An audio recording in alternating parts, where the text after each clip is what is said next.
Bismillahirrahmanirrahim. Assalamualaikum warahmatullahi wabarakatuh.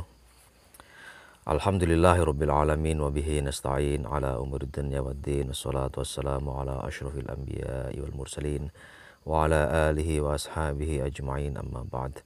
Rabbi shrah li sadri wa yassir li amri wahlul 'uqdatam min lisani yafqahu qawli.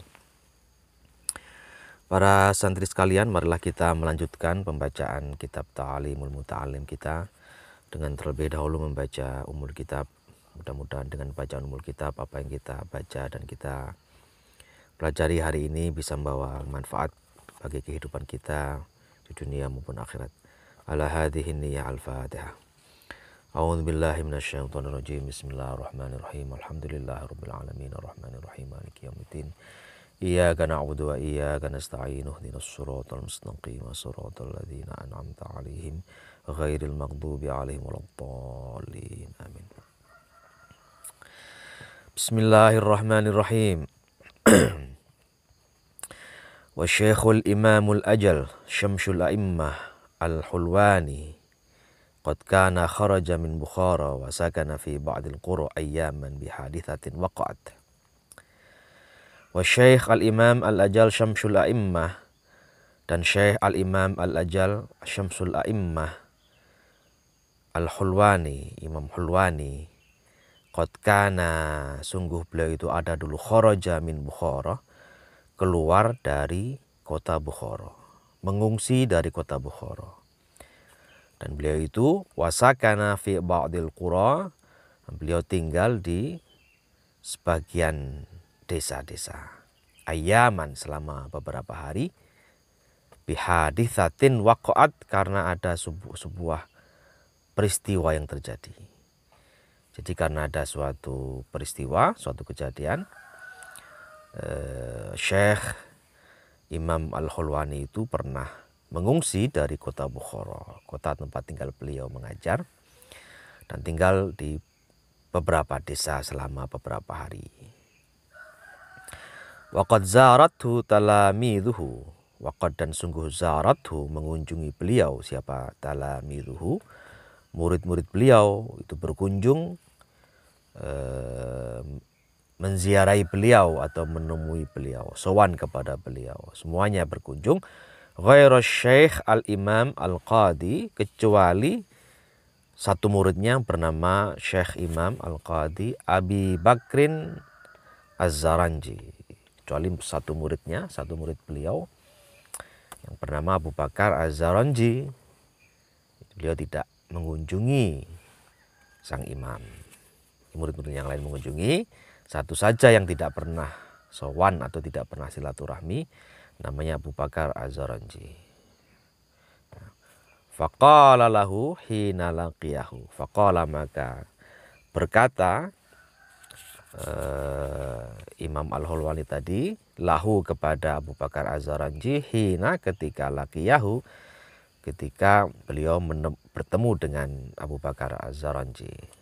Limadha lam tazurni, limadha, mengapa, lam tazurni, engkau tidak mengunjungi aku atau tidak sowan kepadaku, kata Imam Al-Hulwani kepada Abu Bakar Az-Zaranji. Faqala, maka Abu Bakar Az-Zaranji berkata, kuntu, ada aku itu sesungguhnya, masyghulan, sibuk, bikhidmatil walidati, karena melayani atau ngurumati ibu.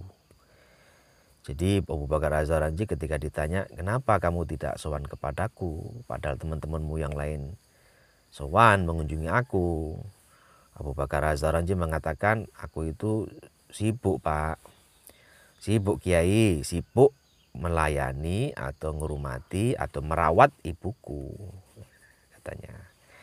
Qala, kemudian Imam Al-Hulwani berkata, turzakul umroh, kamu diberikan rezeki umur, maksudnya umurmu diberikan panjang karena kamu telah merawat ibumu.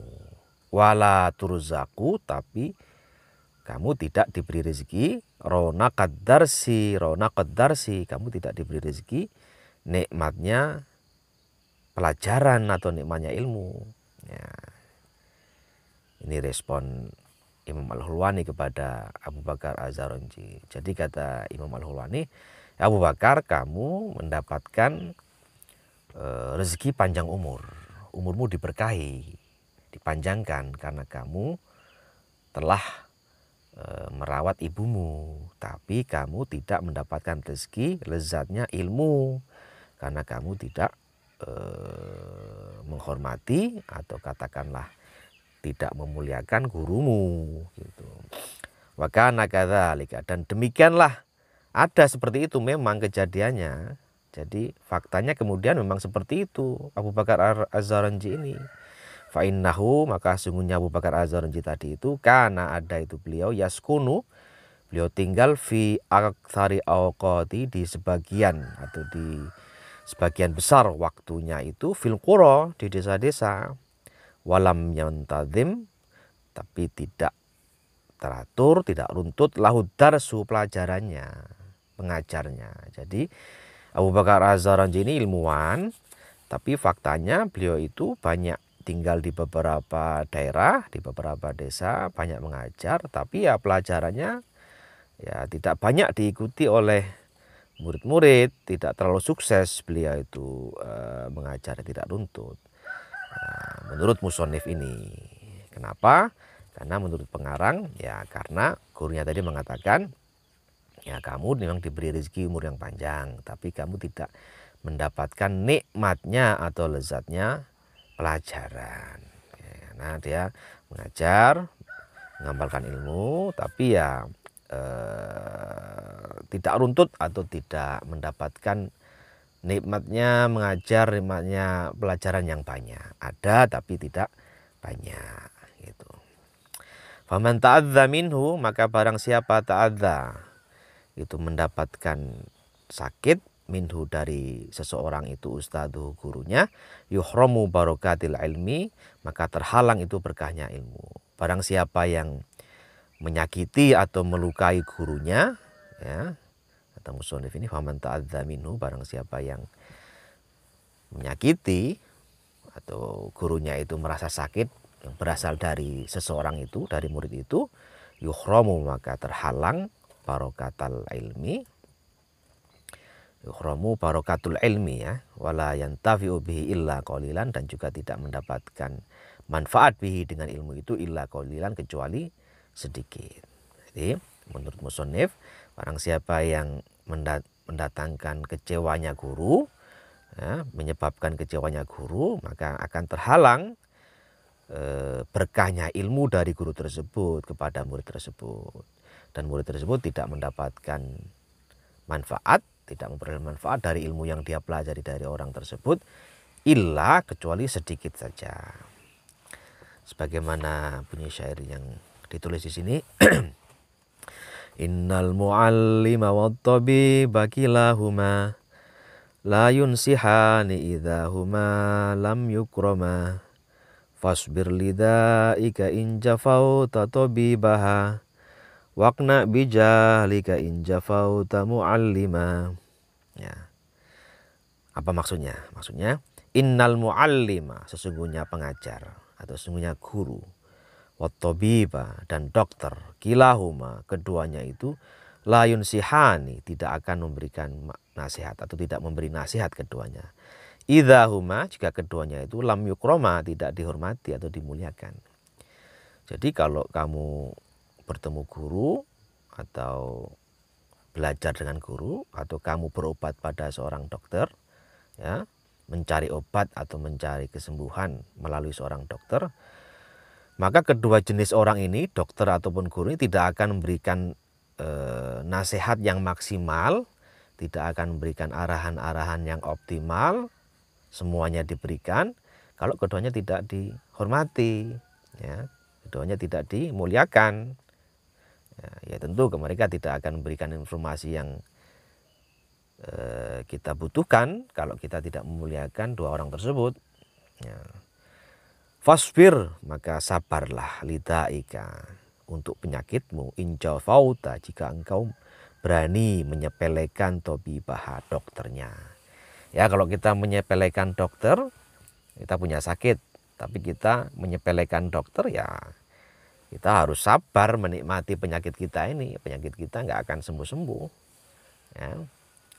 Karena kita menyepelekan dokternya, dokter tidak akan beritahu obat yang pas gitu. Sama saja waqna bijahlika, maka terimalah dengan kebodohanmu itu. Injafauta, kalau engkau berani menyepelekan mualliman, pengajar, guru. Kalau kita menyepelekan guru, kamu misalnya di kelas menyepelekan guru, ya sudah, terima saja kebodohanmu karena kamu tidak akan bisa menerima pelajaran dari dia dengan sepenuhnya karena kita sudah terlanjur menyepelekan atau tidak menghormati guru. Wahukia, dan diceritakan atau dikisahkan annal khalifah, sesungguhnya khalifah Harun ar-Rasyid, khalifah Daulah Abbasiyah yang terkenal ini, yang terbesar, namanya Harun ar-Rasyid, ba'atha, mengirimkan beliau itu ibnahu, anaknya atau putranya, ilal Asmu'i, kepada Profesor Asmu'i atau Kiai Asmu'i. Untuk apa? Li'u'allimahu, untuk mengajarkan kepada anak tersebut al-ilma, ilmu, wal adab, dan juga adab atau etika atau sopan santun. Jadi dikisahkan bahwa Khalifah Harun ar-Rasyid, khalifah ternama dari dinasti Abbasiyah, beliau itu mengutus anaknya untuk belajar kepada Imam Asmu'i atau Profesor Asmu'i, supaya Profesor Asmu'i itu mengajarkan kepada putranya khalifah itu ilmu dan adab, ilmu dan etika. Nah, fara'ahu yauman, maka suatu hari khalifah ini datang mengunjungi, menengok putranya itu. Dia melihat suatu hari yatawaddau, Imam Asmu'i itu berwudu, wa yaksilu rijlahu, dan membasuh kaki beliau. Jadi khalifah melihat Imam Asmu'i itu sedang berwudu dan membasuh kaki beliau. Wabnul khalifah, sementara putranya khalifah itu yasubbul ma'a, menuangkan air, ala rijli, kepada atas kakinya sang imam. Ya. Jadi suatu ketika khalifah datang menjenguk putranya dan dia melihat imam itu sedang berwudu, Syekh Asmu'i sedang berwudu, dan ketika itu sedang membasuh kakinya, dan dia lihat putranya menuangkan air di atas kakinya sang imam. Fa'atabal khalifah al Asmu'i, maka komplain itu khalifah Asmu'i, komplain, menanyakan, mengeluhkan fidzalika, tentang hal tersebut. Mengeluhkan kenapa putranya itu kok cuma menuangkan air saja, ya, komplain ini khalifah. Faqala, maka khalifah berkata, innama ba'athu, sungguhnya aku ini mengirimkan anak ini, dia, ilaika, kepadamu, litu'allimahu, untuk kamu mengajar kepadanya, wa tu'addibahu, dan memberikan pelajaran etika kepadanya gitu. Jadi Imam mengatakan, aku ini ngirim dia ini supaya mendapatkan ilmu dan supaya mendapatkan pelajaran etika dari kamu, kata imam, kata khalifah. Falimada, maka kenapa lam ta'muruhu, engkau tidak menyuruhnya, bi ayyasubbal ma'a, untuk menuangkan air, bi ihda yadaihi, dengan salah satu tangannya, wayaksila, dan mencuci, bil ukhra, dengan tangan yang lain, rijlaka, kakimu gitu. Jadi kenapa kamu tidak suruh anak ini menuangkan air dengan tangan satunya, kemudian mencuci kakimu dengan tangan satunya gitu. Jadi menurut pandangan khalifah, seorang murid yang hanya menuangkan air, ya, di atas kaki guru ketika dan guru membasuh, itu masih kurang. Padahal menurut ukuran kita itu sudah bagus. Tapi menurut khalifah, penguasa, kepala negara yang besar waktu itu, ini masih kurang gitu. Harusnya Anda bisa menyuruhnya untuk menuangkan air dengan satu tangan, kemudian membasuh kaki dengan tangan yang lain. Itu ukuran atau standar etika menurut seorang kepala negara besar, ya. Dinasti Abbasiyah waktu itu kekuasaannya membentang dari timur sampai ke barat, ya, dari Timur Tengah sampai Afrika Utara. Itu kekuasaan yang sangat besar untuk ukuran saat ini pun. Itu masih memandang bahwa apa yang dilakukan anaknya kepada gurunya itu masih kurang. Tidak cukup hanya dengan menuangkan air di atas kaki guru yang sedang berwudu, tapi juga harusnya bisa membasuh sekalian dengan tangannya itu. Nah, artinya apa? Artinya menurut khalifah ini, menurut kepala negara ini, bahwa ya etika itu penting gitu. Bahkan lebih penting daripada ilmu. Ilmu penting, etika juga penting. Nah, dua hal ini merupakan hal yang harus dijaga dan merupakan bagian dari etika belajar di dalam Islam. Memuliakan guru, menghormati guru agar bisa mendapatkan manfaat ilmu yang diajarkan oleh dia. Saya kira itu untuk hari ini. Mudah-mudahan ada manfaatnya. Wabillahi taufiq wal hidayah. Assalamualaikum warahmatullahi wabarakatuh.